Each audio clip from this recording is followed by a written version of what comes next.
Ado. Iki ning negara Mantili ana sayembara ngangkat gandiwa sing iso ngangkat gandiwa iso ngungkup Dewi Sinta. Oh ngono. Wah Raja Narpati akeh. Lah kok sing iso iki putra Ayodya Sang Raden Rama Regawa. Ngono. Iya, Prabu Dasamuka dibisiki ya karo Potek Marica. Lamun tipis Sriwidawati iki nipis ana ing Dewi Sinta garwane Rama Regawa. Lah terus nalikane ana ing alas Dandaka, ya. Dewi Sinta dicidrawani karo Prabu Dasamuka. Oh wis dicolong wis.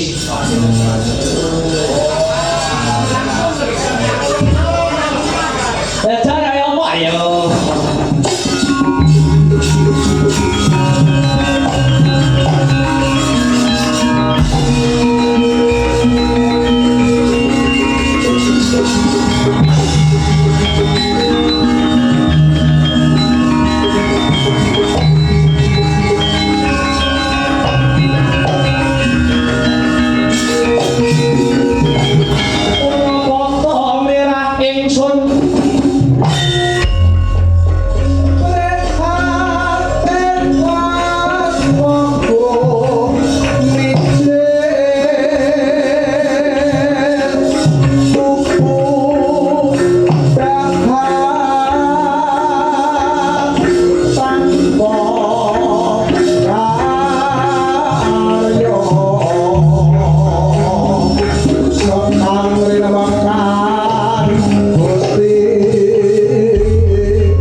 Wadyabala Wanara utawi Riwanda cacahe 7 hangsa ini perang gegemuran kathah senopati Ngalengka ingkang samya gugur wonten Rananggana kathah mungsuh buta Prahasta mati to Sarpakenaka mati to Kumbakarna rayine Prabu Dasamuka gugur to Atmajendra Ngalengka Indrajit ya Meghananda mati to Kari Ratu Ngalengka Prabu Rahwana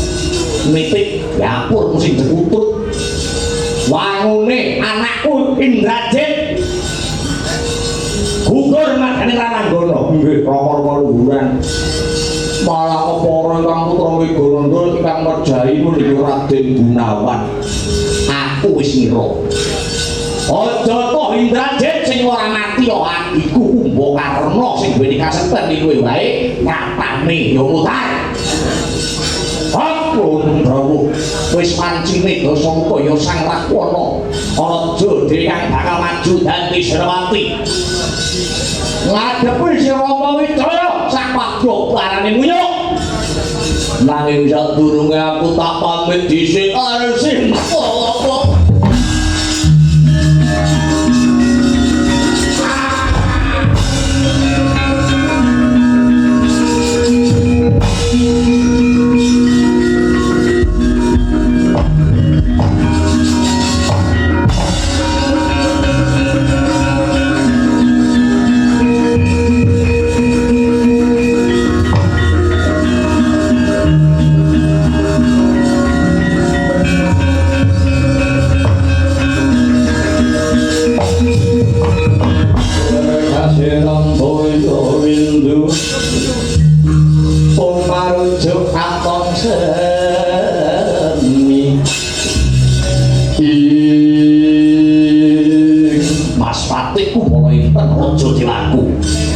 Sinta Indahai taman Soka prasasat swarga luwih-luwih yen nyawangsa ting citramu wong ayu Sinta parang pawartanira sejatine tekaku mapan ana kene ya ngaturake gunging panuwun marang sira Yayi Dewi Sinta awit nadyan mung saka boring darah atiku wis ora mangsa marem yo mergo sira wis bisa gawe negaraku mulya tata raharja ing tembe burine awit Dasamuka percaya lamun jeneng sira Yayi Sinta Dewi Panikisi Sri Widawati Dewi ning katentreman kamulyan lan kabagyan Prabu Dasamuka kowe jejere raja diraja mbau dendha Anyakrawati emane kowe uta ing lajering gegayuhan harmu piye Sinta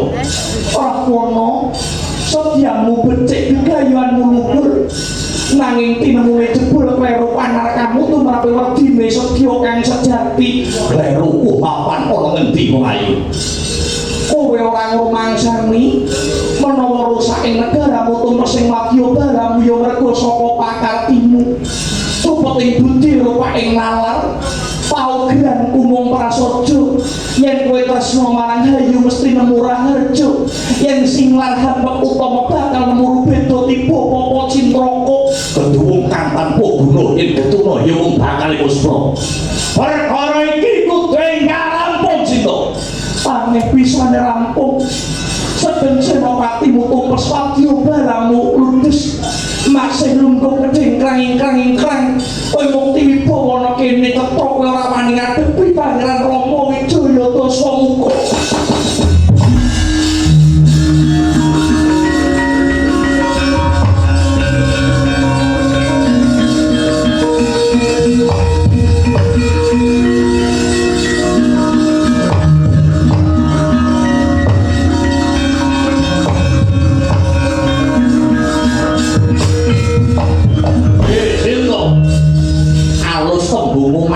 ucapmu ning ngabarake kuping. Ngenteke nyepeleke marang Rahwana Raja. Kok sengguh aku ora wani ngadepi Rama Wijaya. Sakempo bojomu sedang ratu dijuluk Prabu Rama Wijaya, tegese bobot lan derajate wis imbang lawan Dasamuka. Dina iki aku bakal netepi prasetyaku kang sejati. Tak abani tembar ben njaluk baline garwa.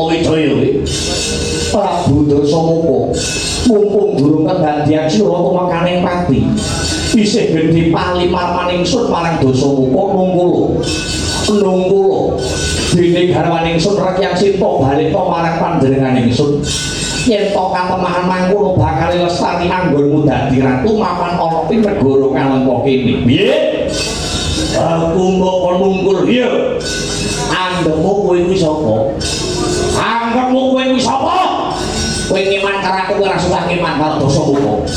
Bayangan Sinta kukupen negara Kalengka nanging yen sepedhot gune Dasamuka ngatrang-ngatrang dari patang. Yen to mangkono pranyata kowe Nalendra kang wegang nampa marang apik mitutur becik Indra marang Tirulang Utama. Kowe ratu sing wengis Dasamuka. Sing wengis kowe Rama Wijaya. Kowe ora ngilo karo kahananmu. Ora ngilo karo ditokmu ing ngorbanake kawane kewan prajurit munyuk mengkanggo nuruti tresnamu marang Bathang Semata. Mengkanggo nuruti kaperluan pribadimu, mengkanggo nuruti nafsu serakahmu biangsa kowe menungso. Munyuk-munyuk kanggo apusi, kok beteng letek ing atimu anggonmu kabondo marang katresnan. Aja balaku blasah nganti kowe babakan pacing iki mergo saka nafsu kekarepanmu Rama Wijaya. Kowe kabondo ing katresnan nganti kowe ngorbanake pirang-pirang nyawa. Apa ngono kuwi dudu wong kejem, apa ngono kuwi dudu wong wengis. Kondange akeh kang ngandharake Rama Wijaya kuwi nitise Dewa Wisnu, dewa kang kandung kabagyan lan katentreman. Nanging babar pisan aku ora percaya Rama Wijaya. Kang dene Wisnu kuwi dewa gawe tentrem. Wisnu kuwi dewa gawe kabagyan nanging yen kuwi dudu Wisnu. Kowe ratu sing kepanjingan jiwaning iblis. Kowe ratu sing watakmu kaya kewan takondira 11 ora duwe rasa asih marang sak padane. Salam para wadya balamu padha blasake kabeh saka pangkatimu. Kabeh saka pokal gawemu. Kowe ratu sing jirih getih kok dimati. Kowe aling-aling biangsane munyuk sing padha dadi korban. Kowe dudu manungsa. Kowe biangsane satu kewan kowe jaga kowe iblis kok cerita.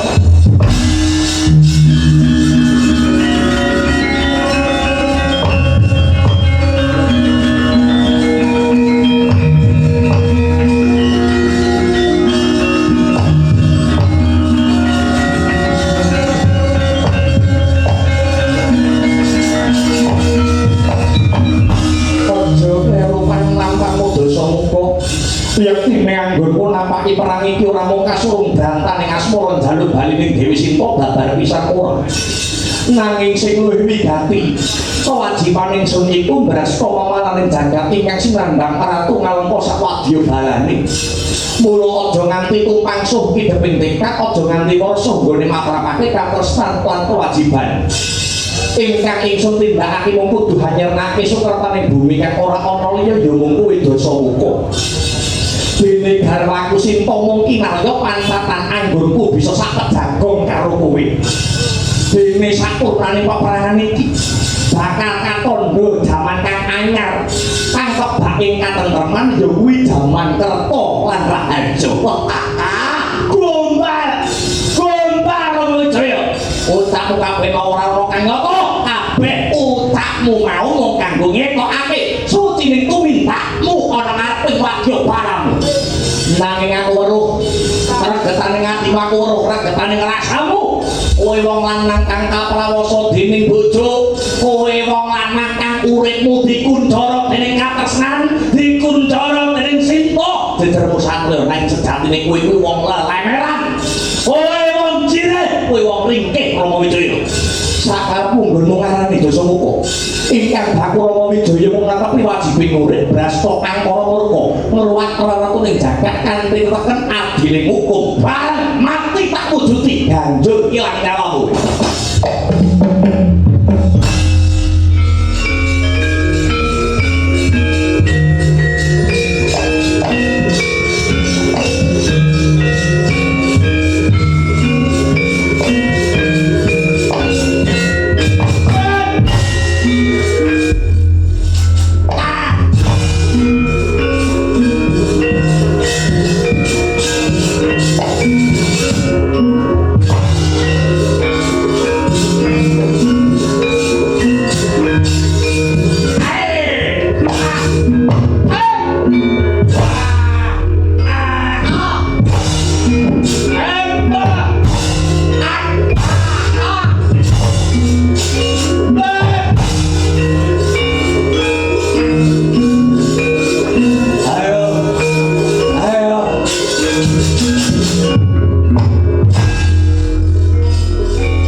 Ngambali urip maneh drega kaya wuwu saking Windra.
Mas Kiai Guhyo Wijaya.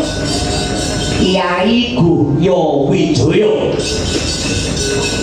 ambarengi risang Raden Amongan ingkang junjung wonten Gunung Karungrungan kena sepataning Resi Subali Dokapungkur senadyan den ulungi wujudipun Aji Pancasunya nanging kalamangka Aji Pancasunya kinarya anebar wujuding watak angkara murka sumpaing sang Dasamuka matine mung kelawan Rewanda utawi bangsane Maro sinepren panah Kyai Guhyo Wijaya barengi sang Anoman yang nabrak wujudipun Gunung Karungrungan mati reksa nganten Dasamuka.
Winastan dosa umara ya sang Godayekmo nganti donya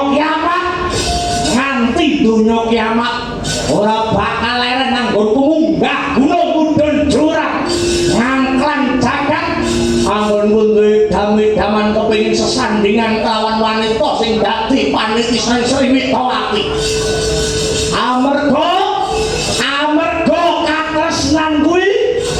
katresnan kuwi yen miturute basa